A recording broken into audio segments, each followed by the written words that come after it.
Welcome to the Future of Luxury podcast, where we explore the cutting edge of the luxury industry with the world's leading authority, Dr. Daniel Langer.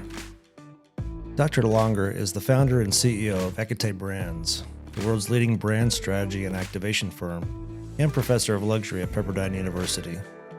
Join us as we dive into the trends shaping the future of luxury, from millennial and Gen Z influence to digital disruption. With unique perspectives shared from the world's most knowledgeable experts in the field. Brought to you by Équité Intelligence, the global leader in luxury strategy and brand innovation. This podcast is your backstage pass to the world of extreme value creation and luxury's next big moves. So without further ado, Dr. Daniel Langer.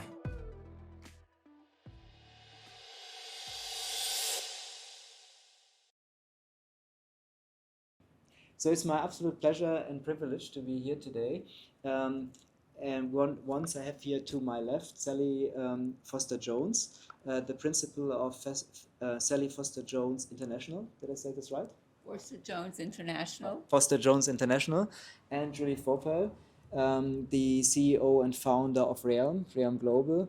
And we were just saying before we started that every time we meet, we kind of talk forever about luxury. And I think to me, this is a very, very special day because we are here in Los Angeles, in Beverly Hills. And we are in probably one of the most spectacular buildings here in the Rosewood Residences. And we'll talk a little bit about the life in a residence and what changed. So maybe I hand over to you, and I would be quite interested to learn from you over the last couple of years how you see the market evolving and what the client expectations are today. Perfect. Well, it's a pleasure. But so I specialize in luxury real estate. And so my clientele is primarily high net worth individuals. And they look for certain things. One of the things that they're looking for specifically is, lifestyle, quality. They recognize quality. In Los Angeles particularly, there are certain things that are, specific to the area. So we have wonderful weather. So indoor-outdoor living is very, very important. Secondarily, and this is something that's really throughout the world right now, security is a very important component, and people think about that on a continual basis. And privacy, particularly high net worth individuals privacy is a key component.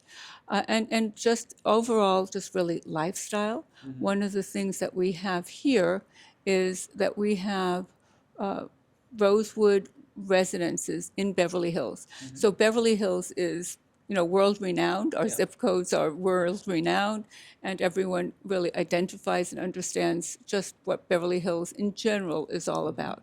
And the key feature here is we are in the heart of Beverly Hills. We are close to everything that's really important as far as shopping, as far as restaurants, as far as, Rodeo Drive. And so it's a primary location. And there's just the best of everything that's really very close by. So we have that. The residences being Rosewood branded, our residences have a certain quality and what expectations. So many of our clientele have been to Rosewoods throughout the world, and they know what Rosewoods are all about, and they have expectations on what the quality of the service is, and what they can expect. So we have everything here just from lifestyle that you would expect or want in a Rosewood residence or resort anywhere in the world. And and it's just from every type of service, just really bespoke, curated service, just from the moment that you drive up to the property, to every aspect of greeting, of every aspect of whatever needs they would have, just 24/7 service on every level. And so we have all of that and we have everything that a hotel would have, but there is no hotel component. It is just the residences here. And that's just so from a quality and from the privacy. So we're a boutique project of only 17 residences. Each one is really a home. They're, the smallest one is 3,200 square feet, and it goes up from there to about 7,500 square feet with about 3,000 square feet of outdoor space. So one of the key components that I was talking about is and this goes back for a moment to the fact that my clientele as a whole are luxury, high net worth individuals. And so there is, and in looking at this project, there's nothing in Los Angeles or anywhere in the surrounding areas there's no competition, I'm going to say. There's nothing that really meets the needs of all of the buyers, that have purchasing here. And prior to the development here, I've been working on the project for about 6 years with the developer and the architect, and just what is missing? What are my buyers? What have they not been able to find?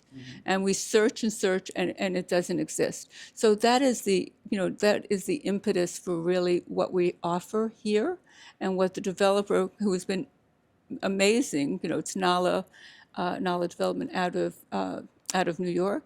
So is that they really actually listened to what the needs were, and so we wound up with great project. The architect Thomas Jewel Hansen is also world renowned, and he's also out of New York, but his projects are all over the world. And so we had meetings on a weekly basis just on developing really the exclusivity, the lifestyle, everything that's been missing, that doesn't exist here in our greater Los Angeles area, and how to incorporate that into the floor plans, into the needs of what the high net worth individuals are looking for. Yeah, wonderful. Sally, I have a question, because Yeah. I think one of the things that you brought up before was this idea that there is a trend that this is estate living without necessarily the grounds. Will you speak a little bit more to that? Yeah, absolutely. And this goes to Los Angeles. Los Angeles as a whole has been a residential market. So the buyers here, we have more land. The estates are grand. They, just, with rolling grounds and a certain type of lifestyle. And and so there's security is an issue. Do I really want to take care of, these grounds and just all of the work that's involved in having an estate manager and all of that? So the trend has been more toward condo living, which has never been the case in Los Angeles. Los Angeles has been single-family residence. So now it's much more so toward condo living. So the condos then, if you're coming from a huge property or big estate with rolling grounds and certain types of amenities, and they don't exist in condo living, this is what this is all about. This is where just the impetus for this project. Yeah, so, and there's many features that we can talk about that we incorporated. Yeah. I would be curious, when you said that the development process was 6 years, and that you were really trying to listen to you, and you also said from the architects and developers, everyone was listening to what the market wanted, what were the demands that were unmet. Tell us maybe a little bit more about those insights that you generated of what these super high-end buyers were really looking for. So this project actually has been 10 years in the making. So I've been involved with developers really from the start of the programming of the actual residences and and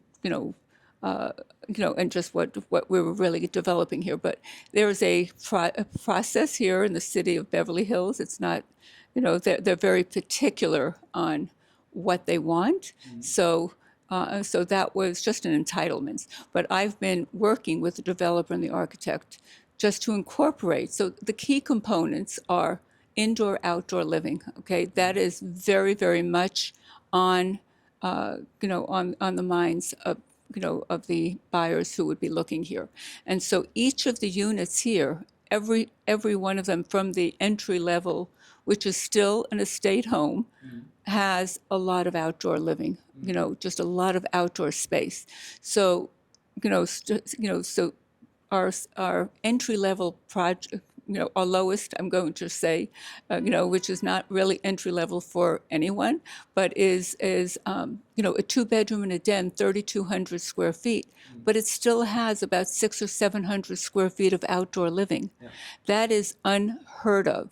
That's unheard of. So many of these residents, we have 17, 6 of the 17 have their own pools, which is in a condo project also unheard of. So you walk out of, your residence really is indoor, outdoor living. So your outdoor space is very much part of your home. It is not just within the walls. So that is a key feature. The kitchens, and this was a novel idea because, our developer and architect are New York based, which are small galley kitchens for condos. Our kitchens here, each of them have 2 islands. So, which is, again, what you would find in an estate home. Yeah. 2 islands for, that is the kitchen and family room are the center of the home, which is what you would find in a home as opposed to a condo. And that goes through, just with the quality of the finishes, throughout, just the same finishes that you would expect in a very, very exclusive home. From the marbles, are, it's all natural stone. The marbles are from a quarry, the same quarry that that the Acropolis used, for building the Acropolis in Greece. The cabinetry and all of the carpentry is all, Maltini, just all from specifically designed for this, for the residences. So the quality is really beyond. The homeowners here also, security and privacy. So the way the property is built, each of the residences, you can come directly, you can either have valet, or you can come directly from your own garage, within the garage, up to your elevator, just going to your residence, opening into a grand foyer, and having that as the privacy, in addition to just back of house elevator that is secured, so you can have all the services as well. So you have security and privacy. Security, again, 24/7. There's, staff, there's, concierge, there's your valet, there's, someone to take care of your services. There's, security, 24/7, armed security, which is, again, this is the only condo project that has that in our greater Los Angeles area. So these are key features that are very, very important. Yeah. And there's also, for sense of community, there still is a beautiful community pool on the rooftop, a huge state-of-the-art techno gym, a fully stocked bar area for the residents, owners' lounges, indoor, outdoor living as far as, al fresco dining and all of that. So it has all of the needs that are specifically curated for the high net worth individual.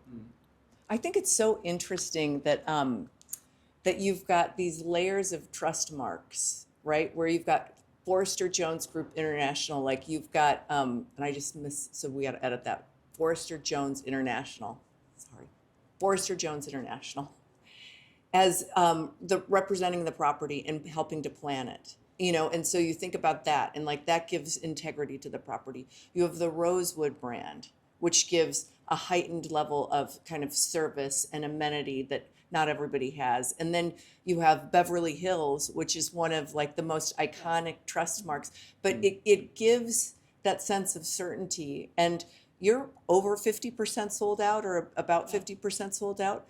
I mean, Sally, speak a little bit to kind of that performance, and I believe it's setting record prices.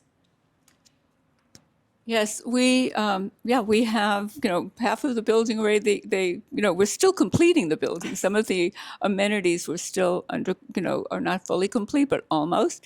But we were started pre-selling prior to it being fully completed, which does not happen in Los Angeles. Again, this may happen in different parts of the country or the world.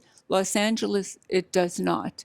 So it's really been, quite fantastic for us to really, be able to accomplish this. So, so it's been, very, very, very well received.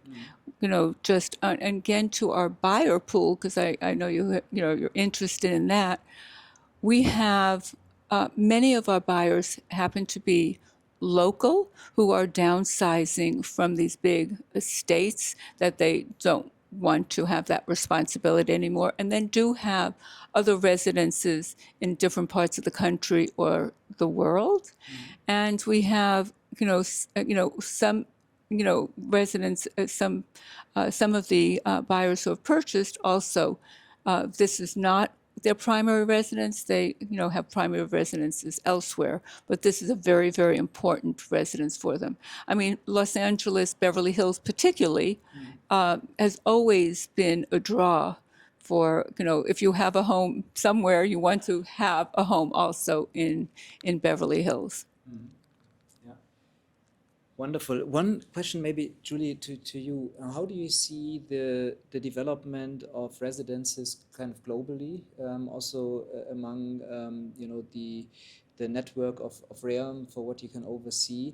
And are the trends that Sally has mentioned for Beverly Hills, do you see similar trends also globally? I think that, there's a lot to what Sally just spoke to that are definitely global trends. Yeah. But I think one of the things, there's a difference between developing and developing something that's successful, and I think that there's, we've had such a distinct lack of inventory, and we've had people that have come in and thrown up kind of, new developments in places that are highly desirable, and they'll put a brand on them, and then they don't stand behind the brand. And I think that that's one of the things here that is so remarkable, is the attention to detail here. Yeah.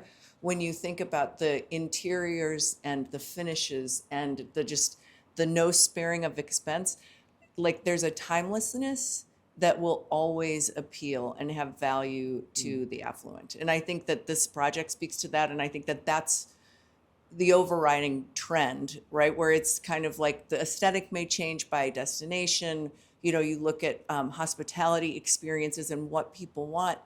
It's funny because you think, okay, well, if you're going to buy a condo, maybe you don't want the indoor-outdoor living, but that's not true at all. You want the best of all things, or you want a swimming pool, but you want privacy. Okay, so I want my own private pool in my condo in an elevated situation, and so it just, you start to layer on all of those things, and that's. I guess what I heard from Sally most, though, was you have to listen to what the client is asking for, and then advise the developers that are willing to build it, because that's really how we get great projects. Don't you agree? No, that was the key, because this was absolutely a need that was not being met. And also, just one other feature here is, again, and this goes to exclusivity, and it goes to, I'm sorry, we have that, just the noise. Yeah, it goes to exclusivity and to the privacy, and that's so important to, to many of these buyers. It's a boutique project. It's only 17 residences. Each one is a home. Each of these are special. They're there's not two that are alike. So they are very, very bespoke and very, very personal. And it just meets those needs, that these buyers really are looking for. What I found interesting, what I noticed is, the first thing when I walked in, and because I was traveling here this morning, I had my trolley with me, and the first thing that someone opened the door, which actually even in many luxury hotels today I miss. I just came back from Europe, and we were in a couple of hotels that were marketed at luxury hotels, and no one opened the door, no one took the bag, and so on. All happened here, which I find remarkable for residents. And then also I realized when I came out of the elevator,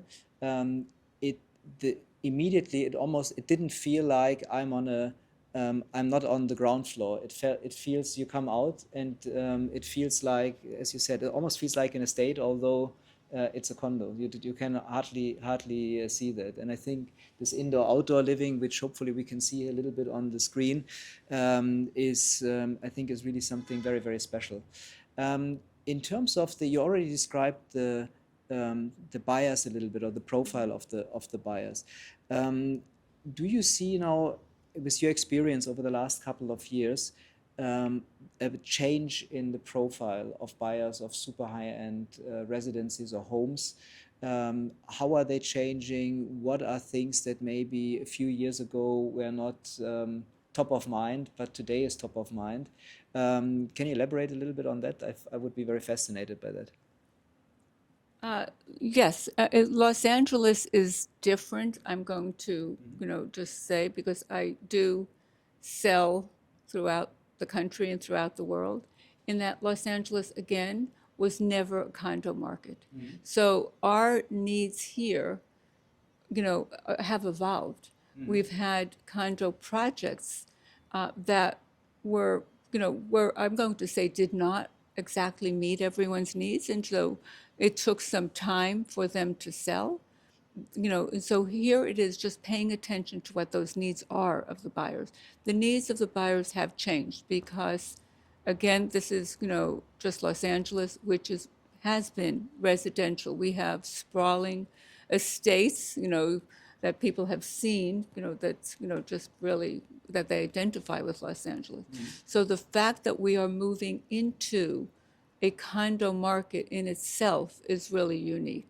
And then it has to be, meeting the needs of the specific buyers. So there are condos, we're talking luxury here. Yeah. So on the luxury, it's different than where a typical buyer who says, look, I'm just going to live in an apartment that is a condo. We don't have that here. We don't have that here in our project. And that's a very, very different type of a buyer than our luxury buyer. So the luxury buyer, again, this luxury buyer may have an apartment in New York or, anywhere else in the world that is different than what they have here, because it's a different type of a climate, a different type of a situation. Our indoor-outdoor swimming pool may not be what is needed in an environment that doesn't have this weather. Yeah. So and to one of the questions that that you brought up, we have the pool, we have the garden that is part of the ownership, but it is maintained, by the building for you. Even though you own it, it is still taken care of. So it meets the needs of, I just want to be able to lock the door and feel good that everything is handled for me. I can go travel, I can enjoy while I'm here, and I'm living in a home while I'm here. So we have a specific project and a specific type of property here that meets the needs of those, of the luxury buyer. Sally, so you advise, global citizens, and really you have built your business kind of accommodating the demands that have been changed, not just domestically, but internationally. What advice would you give others that are working kind of in this global environment from somebody that is a successful icon in our industry? Yeah, just really looking at, and again, it's going to be different in different cities and different parts of the world. But but it's really looking at what are the needs, what is special about that particular location that is going to bring that buyer that they're going to want to be there, that they're going to want to, that meets their needs. And so it's going to be, it's really studying that particular marketplace and making sure that you're meeting those needs. Again, this evolved over, just through my experience. And again, I do work throughout the world, and I do know that there's different areas that are going to be very, very different than what we have here. So it's really understanding what the needs are of a specific project. But you bring that worldwide, like then you get the benefit and your clients get the benefit of bringing that worldwide perspective back and saying, it could be something that, like this is a perfect example. It could be something that the buyer didn't even really realize they wanted until you showed it to them. Oh, for sure. And there's, and then it's like, light bulb, whoa, this is fantastic. And, and for buyers, frequently they don't know what they want.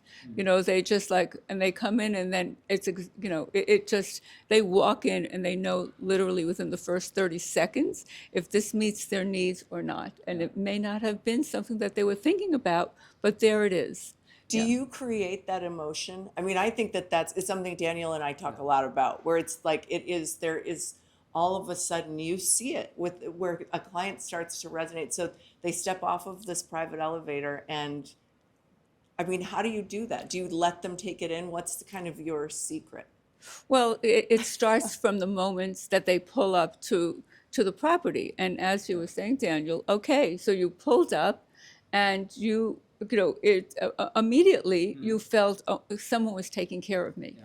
So it starts from really what you're presenting, and you have to present it. The buyer then, the buyer just then takes it in. Mm-hmm. So we do that, in trying to create that environment for them, so that they then have that moment of coming in and saying, wow, when you walk off of the private elevator, you're coming into a grand foyer of your own residence here. Mm-hmm. So you immediately feel at home. Mm. You immediately feel like, wow, this is really special.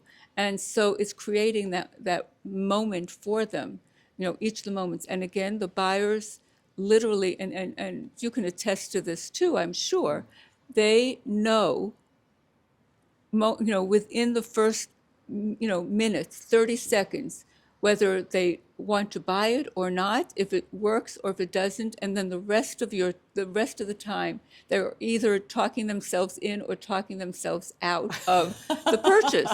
And so, so yes, we want to build that excitement, and no, we don't want to interfere and talk them out of it, That's right. Yeah.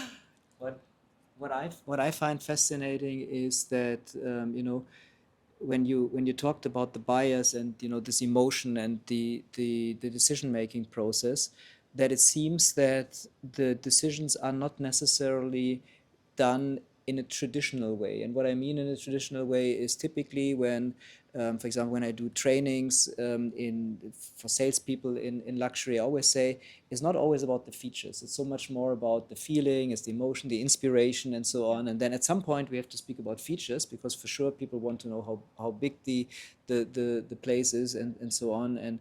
But it's much more. So the inspirational part is so much more important.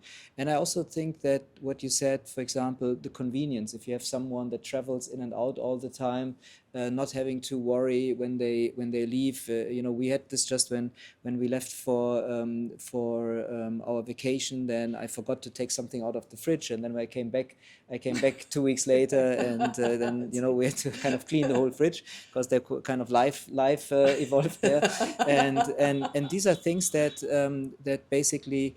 I think a lot of the clientele coming here, if they have several homes, they will be here maybe for a while, maybe for an event, then go to the next place. And you always want the place to be looking nice and perfect and effortless. So what I was listening a little bit, and maybe you can elaborate a bit more on that this idea of convenience, effortlessness, And even what you said about the security, I would say securities to me is something that ideally you never need.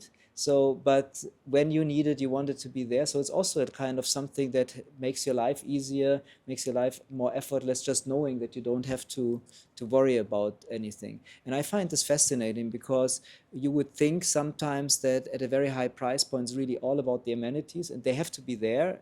But there's probably completely different things that make a buyer tick to go for something or go against something.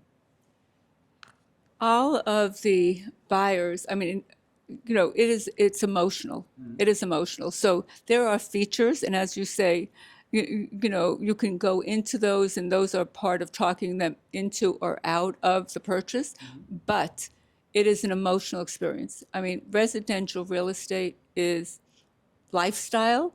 It's totally emotional. It is, you picture yourself living there, and that is, that's my job, and that's the job of, good residential, professional is how are you going to feel? How are you going to be living here? And painting that picture. That's the key component. Yeah. So the rest of it is the backdrop, but the feeling of security. Our world is complicated. People are, if they're feeling insecure, we want to build on that and have them feel secure. This is their home. They want to feel secure. They want to have, for most of these buyers, they don't have to buy, okay? They are living somewhere, and it is, it's a discretionary purchase.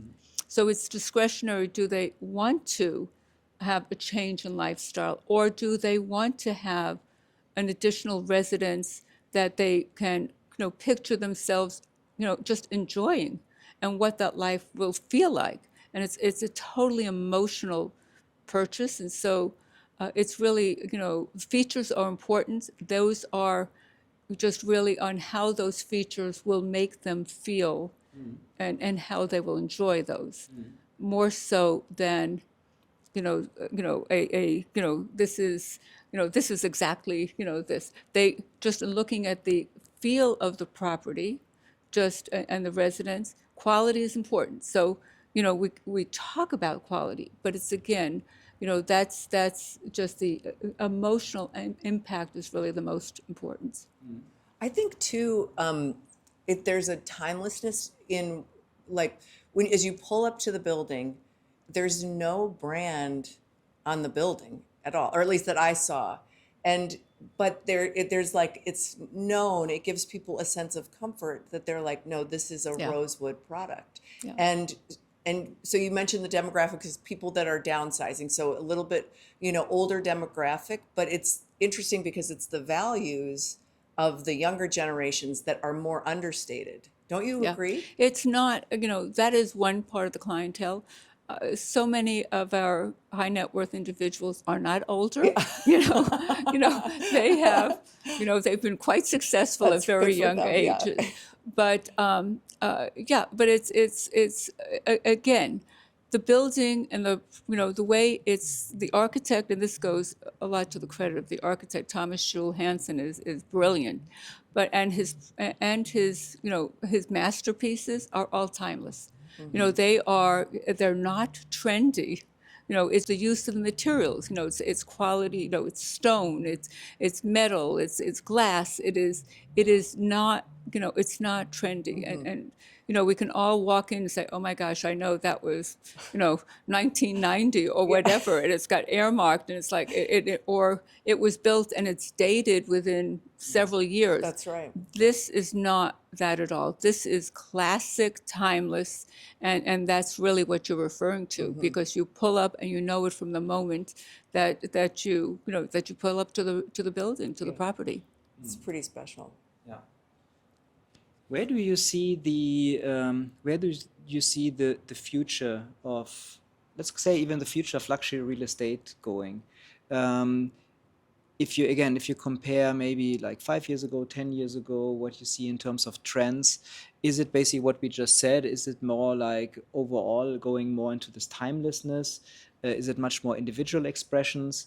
And I'm particularly interested in the high end. And maybe, I add something. I had recently, I was doing a training with some of the top architects in the world. So we spent 2 days together discussing about, their own brands and how they can be more successful. And some of these architects, because they're at the very high end, they have billionaire clients and very, very famous clients. And I remember over dinner, one person told me that some of their clients, they have one criteria, and this is that nothing in the home can be the same as in any other home in the world, because all their friends also have unlimited funds, and the only thing they can really, so they cannot impress anymore with money. The only thing they can impress is maybe with something that someone else doesn't have access to or doesn't have. So I would be quite interested, as you're dealing also with this kind of clientele, what you are seeing here in terms of trends. What are things that maybe a few years ago you didn't see at any residence and now starts to become more standard here? For example, I have in my home a hyperbaric oxygen chamber, and when I bought it, the person who sold it to me said, "Oh, in Hollywood, all the celebrities have one, and some even have their bedrooms modified into one." So maybe tell me a little bit, or tell us a little bit more about, maybe things that you see, demands that you see that are maybe a little bit unusual, or just that we get a bit of a more glimpse into this world of super high-end residences and the tastes behind, also maybe the desires of people. So again, you're absolutely correct. Just on the very wealthy and the billionaire clients do not want, they want something special. They want something unique. That's one of the appeals here, is that there's only 17, each one is different, okay? So we start with that. Then in general, on luxury real estate, absolutely. You're talking about, cold plunge. We talk about, and things come and go. I'm just going to say it can be very, very popular at this moment, and then it changes. So, certain things are almost standard. Everyone has, a home movie theater, okay? That's just checking a box where it's not a novelty anymore. So, and again, this is in homes, the cold plunge. I haven't done that myself. I just think of it and I start to shiver. But very popular now. I can't tell you if it's going to be. So there's just so many things that people are looking at, but they do not want to have the same thing. That they don't want the same materials. They don't want the same look. They don't want something that looks really just trendy for the moment. So in the end, they want something that's going to last, but they don't want the same thing that everyone else. And so, here in Los Angeles, health and wellness is primary. People want to look beautiful. There's, a project where you have, a special place for, your cosmetic surgery within, within your home, so you have the privacy. So you have all of that. But Los Angeles, Beverly Hills is, there's health and wellness so critical. So all of the hyperbaric chambers, the ultra, the saunas, the cold plunges, anything that is health and wellness is really, people look at that. That's probably, more so throughout the world right now, but we're really at the center, most of that, and not just very, very unique and special.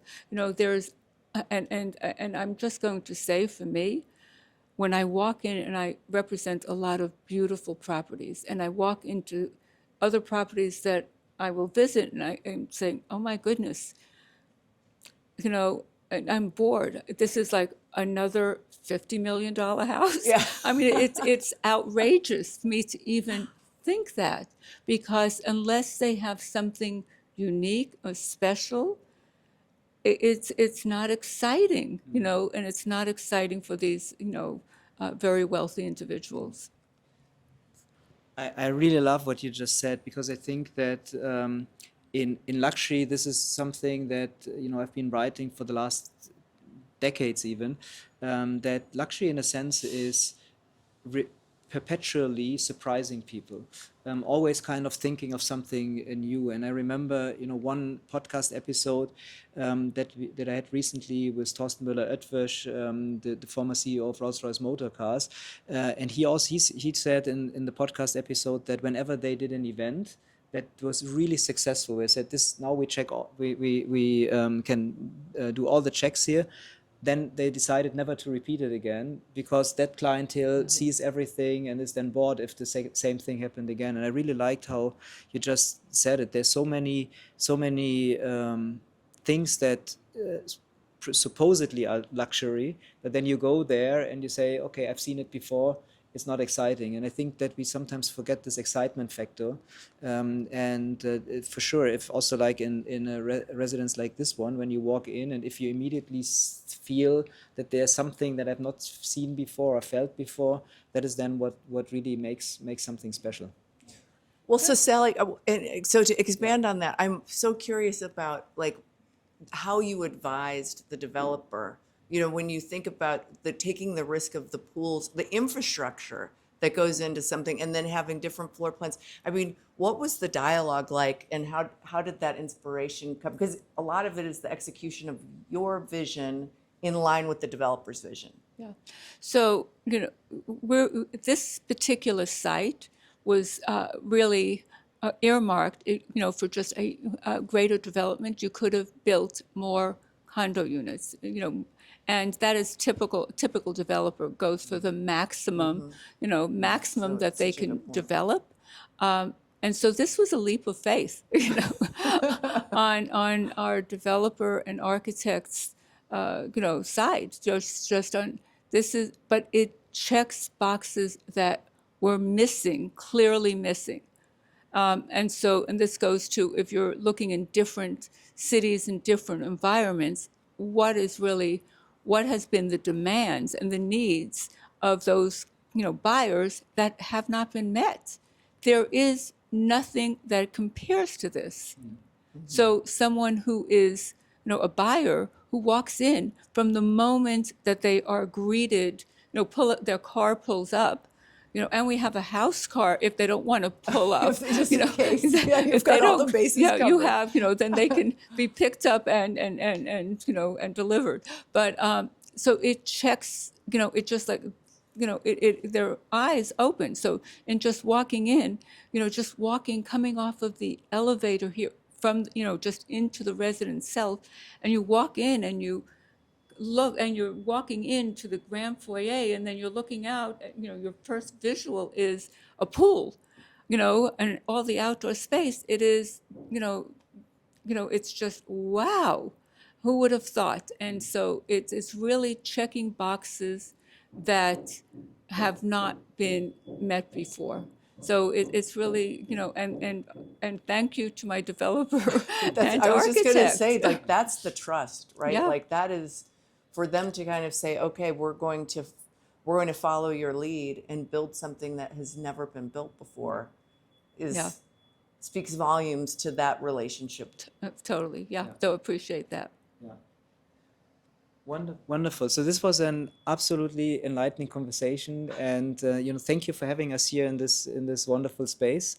And I think the insights were really, I would say, eye-opening. And again, also, as we already elaborated during the conversation, a great reminder that in luxury, nothing is the ordinary. We have to, and I really also liked what you said towards the end, when you said it's a leap of faith. So sometimes the easy solution would have been, okay, we have all the permits, let's put here 2 or 3 times the amount of condos, and they would sell, because then potentially they will be at a different price point, and so on. But to really say, okay, now we do something really special, we do something that no one else has ever been doing, at least not in this area, and then really stand out.